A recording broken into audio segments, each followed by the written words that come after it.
right, so for our next assignment, we are going to continue with pinch method, and we are going to make what I call a pinch pot whistle.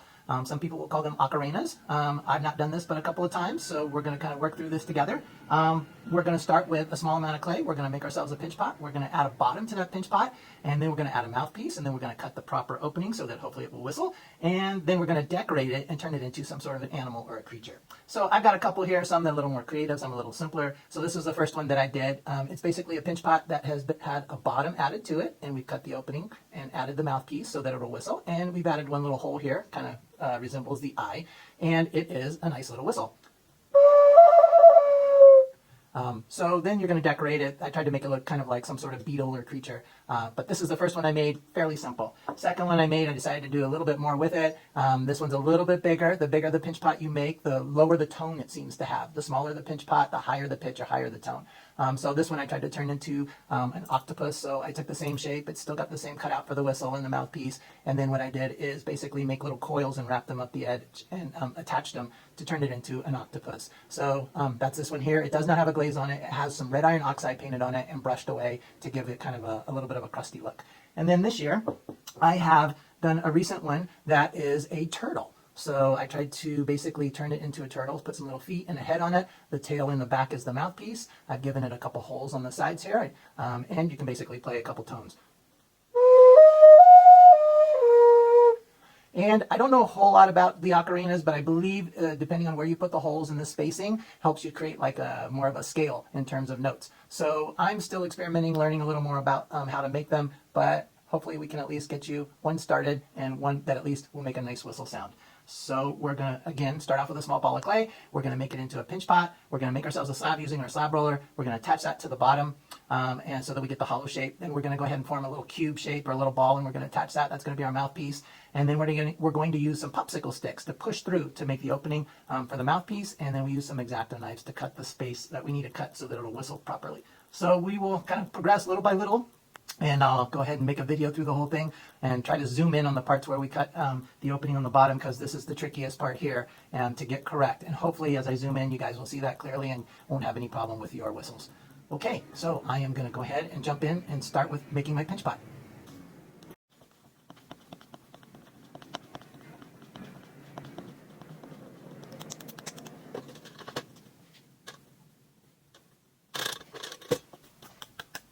Okay, just so you guys know, I am starting with about 5 ounces of clay. I want this to be a little bigger than a golf ball and smaller than, I'd say, a racquetball, handball, or tennis ball. I want to make a little bit smaller shape one just because I like the tone, the higher tone of a smaller whistle. So I'm going with a little bit smaller size pinch pot. I wedged my clay, I patted it into a ball shape. So now what I'm going to do is go ahead and make a pinch pot just like we've done in our previous assignments. I'm going to try and keep the walls of my pinch pot 1/4 of an inch in thickness, which is approximately about the thickness of a pencil. Again, as I've been showing you guys on our first pinch pot, you can go ahead and use one of the push pins and use that to gauge the thickness of your pot by pushing the pin through on the walls of your pot. You want to check the bottom, you want to check the sides, the middle, and the top. So I'm just going to put this into the palm of my hand, take my opposite thumb, I'm going to press down until I feel pressure in the palm of my hand. I don't want to poke through. And now at this point, I am going to go ahead and start pinching and making the pinch pot.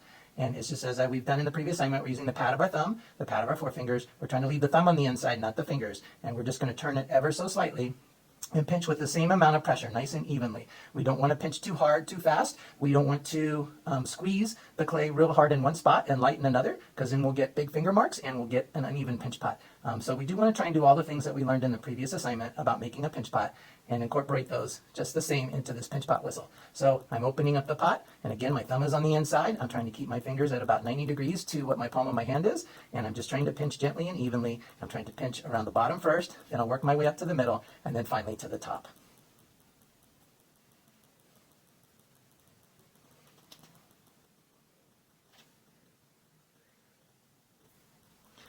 One thing we will not do on this one, we won't set it down flat on the board, and we won't tap the bottom to make the bottom flat. We want to keep this curved. Now, one other little trick that I've seen other people do in order to get this to be, what do you want to say, more curved or a dome shape here, instead of just using one thumb, you can put both thumbs inside and basically kind of drape your fingers over the top, and you can work to kind of pinch and stretch it out. That will make it a little bit wider, so it's not quite as tall, and that might be beneficial to whatever animal or creature you're trying to turn your whistle into.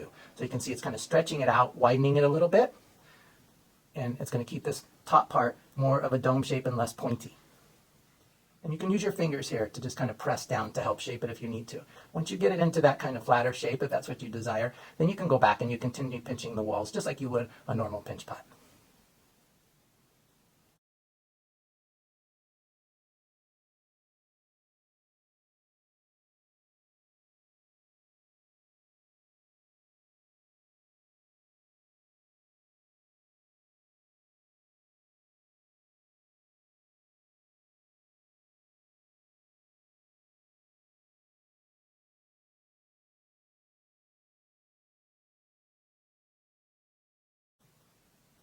Okay, so that's about as far as I'm going to go on that one. My clay is pretty soft. It's getting a little wobbly. You can see it doesn't want to hold its shape. So what I'm going to do is I'm going to go ahead and get a little wood board and I'm going to rest it on it.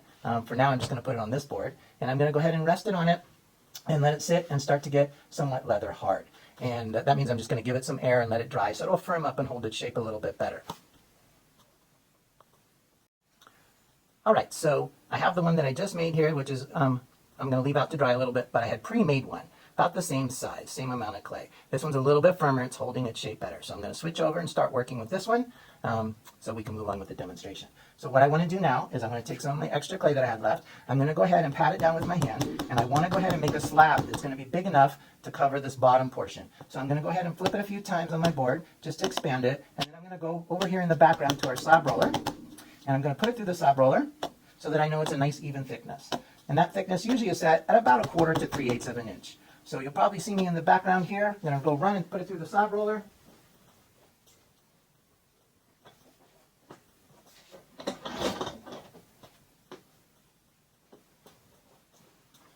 Okay, so we've put this through the slab roller. So now what I'm going to do is set this on top. I'm going to take a needle tool and I'm going to mark around it just so I know where to cross hatch and slip. So I'm going to quickly take my tool and I'm just going to scratch a series of lines. Make this a little quicker, I'm going to try and use a fork. I'm going to go ahead and scratch a series of lines across it, and then I'm going to cross over those lines just to rough up the clay and to help us get a better joint. Since our clay isn't completely soft, I find that this helps to kind of rough up the weave of the clay and give it something to grab hold onto and get a better joint. If our clay was super soft, we could probably just blend it together, but our clay's a little bit on the drier side. Now I'm going to do the same thing on the piece that I'm going to attach. Now this clay is a little bit softer, so I don't want to push too hard from the bottom and have it curve up inside the pot. I want to try and keep it flat, so I have to be a little bit gentler with it. So I'm going to go ahead and paint some slip on here. Slip, again, is just clay with a lot of water added to it until it breaks down and becomes kind of creamy. And it'll help to work like a glue to join the two pieces. And I'm going to put some also on the other piece that I'm joining.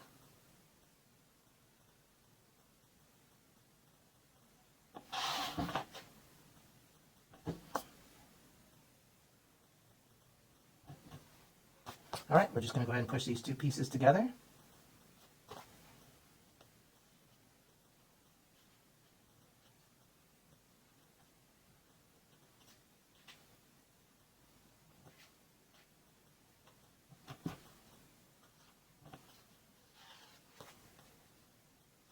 And then I'm just going to take my needle tool and I'm going to trim away some of the excess clay. I'm not going to go right up to the edge because I find it's a little easier to leave just like a little skirt around it, and then we can use a riv tool to scrape that little bit of skirt or overhang, and that'll squeeze it up into our joint, and that'll help it as far as hiding the seam and helping it to stay joined together. So I'm going to go ahead now and take my rib tool.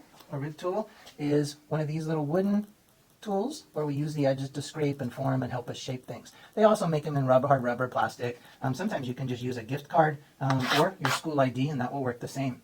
So I'll try and take the tip here, and I'll just take it on the edge and scrape against it and scrape away that extra little overhang of clay, and it'll squeeze it up and help it to hide the seam.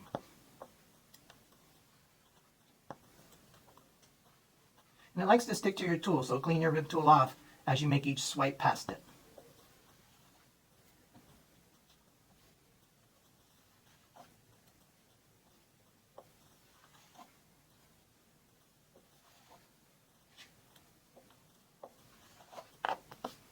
Okay, so you can see here, it's helping to join. It doesn't completely hide the seam, but I'll go back and I'll work on that a little bit more, and I'll sponge and clean it up, and that way it'll help to hide the seam there. So we've got our bottom on, we've got our hollow shape. So we're going to let this sit in a bag now for a little bit so this gets a good joint.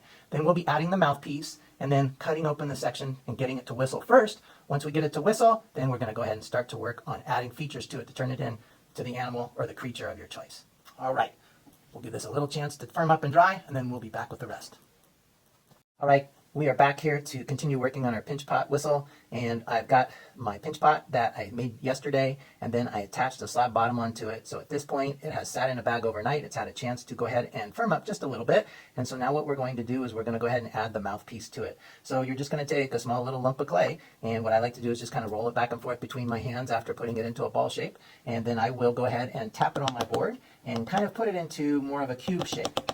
And I start with more clay than what I think I need. I can always trim some of the clay away later, but at this point we want to make sure we have a large enough piece that we can double up 2 popsicle sticks and push through it. So if you make it too small, then it's not going to push through without splitting or cracking. So we want to make sure that we've got plenty of space for this to go right down the center. And so we want to make sure it's wide enough, and we want to make sure that it's thick enough. So just tap it on your board to get it into the shape that you need. And again, if you throw it down or kind of tap it down, it'll widen it to make sure you have enough space for that popsicle stick to fit right down the center with a little extra space on the sides. Okay, so I think this is going to be good enough for what we need at this point. As I said, we can always trim some off later, but better to start with a piece that's slightly larger at this point. So I'm going to go ahead and I'm going to just pick a spot where I think it looks good, and I'm going to attach it at this end. And so what I'm going to do to help match the curve is I'm just going to take my thumb and I'm just going to kind of press in the center here so it has kind of a curve to it. And that hopefully will help it fit up against the pinch pot a little bit better. Okay, we want to try and match that curve or just make a slight impression there that will give us a better fit. So at this point, I'm going to go ahead and I'm going to crosshatch where I want to join this. You can line it up and trace it if it helps you, but I'm just going to ballpark where I need to crosshatch and slip. And if I go a little extra, I'll go ahead and just smear it away later. So then I'm going to crosshatch where I'm going to join it on this piece as well.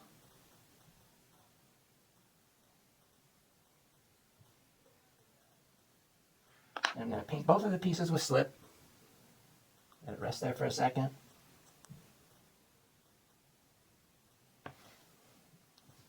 So I've got the 2 pieces here, crosshatch and slip. Now I'm just going to push the 2 together.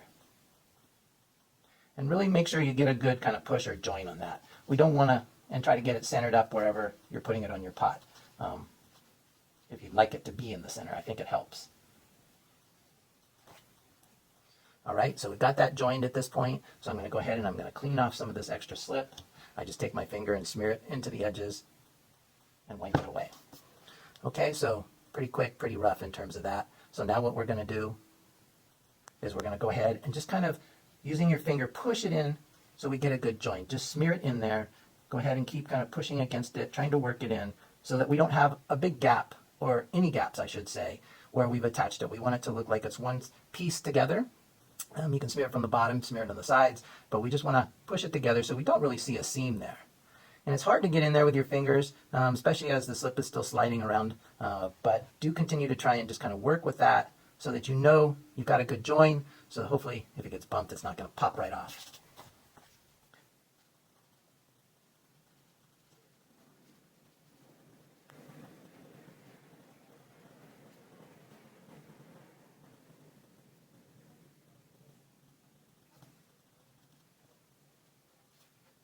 Okay, so hopefully I've done a good job of getting that attached. So now what I want to do is I want to just double check. I want to make sure if I take the 2 popsicle sticks and I line them one on top of the other, that I've got a little extra space on either side so that when I go to push this in, it's not going to split or crack. So I'm going to take 2 popsicle sticks as opposed to 1. So I want a wide opening so that when we glaze this, hopefully there's not going to be any problem with the glaze melting and filling in our mouthpiece or our blowhole. I have made one where I did not use 2 popsicle sticks. I used 1, and the glaze melted and ran and filled it in. And it doesn't whistle, so we're going to go ahead and use 2 at this point. Now I know I'm probably not going to need this much, so I'm just going to go ahead and cut a little bit off right now. And I'm going to take these 2 popsicle sticks, and while the clay is nice and soft, I'm going to go ahead and I'm going to move up this is the tricky part. Move up, not from the, I'm going to move up from the bottom about the thickness of the slab that we put on here. So that's about 1/4 of an inch. So I'm going to move up probably 2 popsicle sticks high where I'm going to then insert these. So don't put it quite straight at the bottom. Don't move it up too high. When we blow through this, we need the air to go right along the bottom where we're going to cut out the whistle. If it's too high, the flow of air won't hit it and it won't whistle correctly. So move up about 1/4 of an inch from the bottom. If I were to draw that on here, I would say start your bottom popsicle stick right about there. Just like I say, about 1/4 of an inch up from the bottom. So I'm going to go ahead and put in the first popsicle stick just as a guide. I'm going to try to push it straight in. Okay, hopefully you can see that. I'll hold it up here in a minute, but try to push straight in, and it should puncture through into the actual pinch pot. Then I'm going to take the second popsicle stick, and I'm going to put that one in directly on top of it.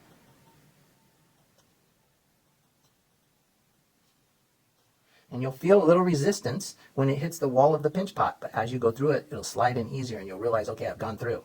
Don't push so far that you come out the back end, okay? Just in the front. So you can kind of see here, looks like an igloo at this point, but I got the 2 in there and I moved up about 1/4 of an inch off the bottom. So I'm gonna go ahead and pull those out and we can kind of see we do have an opening, okay? It's not gonna whistle at this point. We haven't cut the other part that we need to cut, but we do have our opening at this point. So you can double check that. You can make sure that you don't have any clay stuck to your popsicle sticks. You can go ahead and push those sticks together. And again, just go back in and push it through maybe once or twice. Not moving it around much, but just straight in, straight out. And make sure that that opening is nice and clear. All right, so there we go. We've got our opening. We're all set. So now what I'm going to do is just give this a little bit of time to sit out and get some air and dry. And then I will come back and show you how to measure where we're going to go ahead and cut the opening for the whistle in the bottom and how I want you to cut that, because one of the cuts has to be at a slight angle so that it catches the air right so that it will actually whistle. Okay, so if you do any adjusting to this in terms of trying to work with making sure you got your mouthpiece how you want it, or if you try to trim it, do it while you have the popsicle sticks in here. That way it's not going to close up your opening or mess up the opening. Okay, we'll be back after this has a chance to dry. All right, so we are back here to continue working on our pinch pot whistle. As I left you last, we had just joined the mouthpiece on and we had given it a chance to firm up a little bit, and then we used 2 popsicle sticks to go ahead and push through to create our opening. So we have our opening. So at this point, we're going to go ahead and leave these 2 popsicle sticks inside. Try to line them up so that they are straight up and down or 90 degrees to your actual mouthpiece and the whistle, or what's going to be the whistle. And so then what we're going to do is we're going to take a 3rd popsicle stick. We're going to line it up with the 2 that are on the inside. Just overlap it and lay it down so it looks like it's in alignment with those 2 that are on the inside. And then you're going to take a needle tool, and I'm going to try and do this and hopefully not drop it.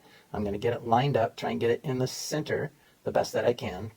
And I'm going to just hold it there. We're just using this as a guide to know where to mark for doing our cutout for the whistle part. So I'm going to try and hold this here as I mark it. I'm just going to take my needle tool and I'm going to draw a line down each side of the popsicle stick.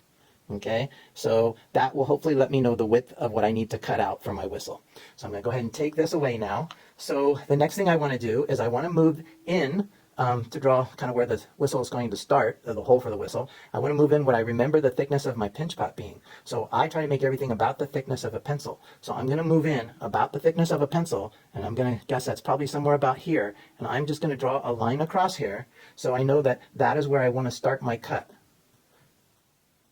So I'm just kind of drawing that line there. Okay, so then I want to go ahead and make my cut for the whistle probably just about a 1/2 inch from that first line.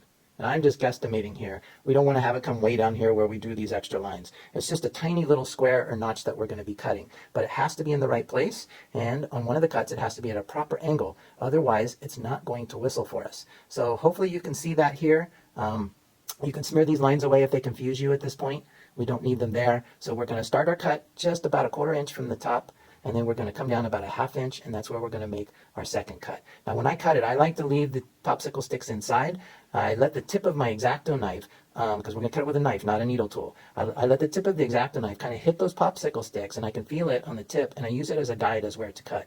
Okay, so hopefully that's pretty clear.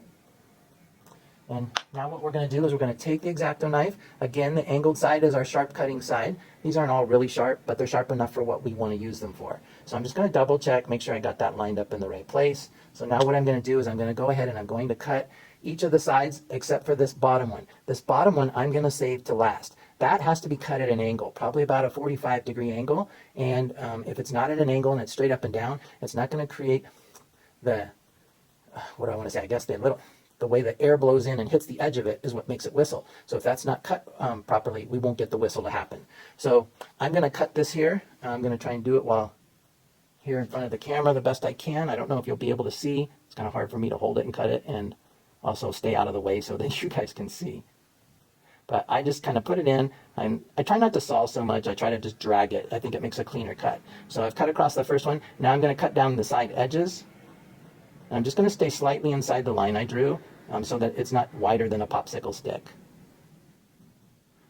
And then now I'm going to cut the other side. Okay, so now the tricky cut. And this is the one that we want to get at a 45-degree angle. So what I'm going to do is tilt it this way so it's a little easier. I don't know if the camera's going to pick this up. I'll try to, but I'm going to insert my blade so it's going in at an angle, okay? And I'm going to try and hold it and keep it at that angle. And then go ahead and drag it across so it's at an angle. And then I'm going to try and lift that piece out, okay? So I don't know if you can see real clear, but we tried to cut and get that at a beveled angle, okay? And that's what's going to help create the whistle. So we're going to go ahead and pull this out. Well, actually, before we pull it out, I've got a little broken or half popsicle stick. And what I like to do is go in there and just kind of clean it up a little bit by just kind of pushing the edges with the flat end of this broken popsicle stick. And then I'm just going to take this and I'm going to push down slightly and drag it out at the angle that I cut this at. I think this works better to cut when your clay is almost leather hard because I think you get a better angle on your cut. If you try to do it while it's soft, the clay is so soft it just smashes around and you may not get that nice sharp angled cut that we need to create the whistle. Okay, so I think that's good. So I'm going to go ahead and I'm going to pull these two popsicle sticks out. And I'm going to show you a little something inside here. I hope the camera will pick it up. I don't know if there's enough light, but right in the top here, you can almost see from where we slid the popsicle sticks in to create the mouthpiece, the clay got pushed or dispersed back from there. Well, we need to clear that. So we don't need to cut it, but you can take this piece here, and what we're going to do is we're going to push straight up, and usually that's enough that it will unblock that, and it'll pop it out of there. Okay? If not, you might need to use a little more force, or you might need to push on it with the tool, the broken popsicle stick, and just push and kind of clear it out of there so that we have a nice clear opening. And so now's the truth, moment of truth, so to speak. We're going to go ahead and blow into this and see if we actually get a whistle. Yay! All right, it works. So sometimes if you don't get this cut right, or if this is being blocked, or if the angle of this isn't sharp enough, you won't get that whistle sound. And so we have to work with it and kind of play with it. And it's not that you can't get it. It just might take a little extra work or a few extra times at it. But this is a little larger one. I was actually hoping to make a little smaller one because I think it makes a little higher tone, which I like. But at least we got a good clear whistle on it. So now at this point, I'm going to start to decorate it and turn it into whatever animal or creature I've decided to go with. Now the last one and one of the ones I showed you was a turtle. And I may just do another turtle so people can see how I formed the shell and so forth. Or I may come up with another idea. But at this point, we've got the basic whistle done. So what I like to do is create it into the animal initially, and then after I get all my decoration done, I'll hold it by my hand how I think I'm going to blow on it or play it, and where my fingers rest, I'll go ahead and then probably put 1 or 2 holes here, and just go ahead, that way I'll have kind of like 2 or 3 different notes in the scale to play around with the whistle. But at this point, I've got the basic whistle made. I'm happy that it works, and so now I'm going to work on my decoration. I'll worry about making some finger holes later, and I'll come back and show you how I do that when we get to that point. But for now, pretty stoked that it works. All right, so I have decided that I am going to cut my whistle in half. Even though it blows great, I am going to go ahead and slice this thing in half to make a cross section of it to hopefully try and point out what we've done. So here goes.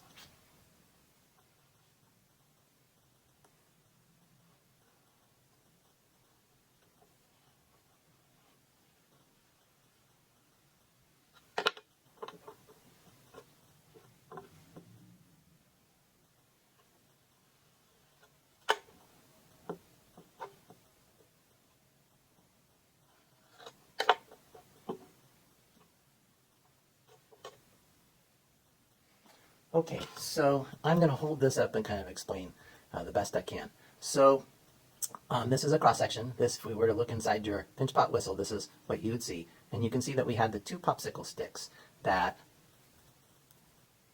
we inserted. And when we inserted them, we tried to get them to be level with this thickness here, this bottom thickness, so that it'll catch the air correctly when we blow in it, so that we can get the whistle sound. So I hope that shows up well enough that you can see. We tried to, like I say, insert that level just above that bottom slab that we put in. Then the second thing is that you can notice is when we cut this hole in the bottom, we cut it at about a 45-degree angle this way. And that's so as the air comes in and it flows and it hits here, it's going to cause it to create the whistle noise. I don't fully understand how it does it, but I understand that that's what's necessary to get it to whistle. So just wanted to show you that cross section so that it's clear that we're not putting the popsicle sticks right on the bottom. We're not putting them up really high, but we want them to be just above where we added that slab bottom. So hopefully that helps you in terms of where to insert the popsicle stick. Now when I cut it, it may have smashed this down a little bit, but we want that opening to be 2 popsicle sticks thick so that hopefully when we glaze this, the glaze is not going to fill it in. So I don't know if it's any different. Yeah, you can see where I cut it here. It kind of smashed that together. But initially it was a little wider opening, about equal to what would have been 2 popsicle sticks. Okay, and then the remains inside are kind of from where we cut that hole, the pieces dropped inside. When it gets fired and that kind of dries and shrinks, sometimes it's easy to shake them out at that point. But again, you can see the cut here is at an angle. So when we cut that opening, we want to make sure it's not straight up and down, but we want to make sure we have it at an angle. Okay, so I don't know if that gives you a good visual picture or of what we're doing in terms of creating our whistle, but hopefully maybe that'll enlighten you a little bit or give you a little bit of a clearer understanding of what we want it to look like. All right,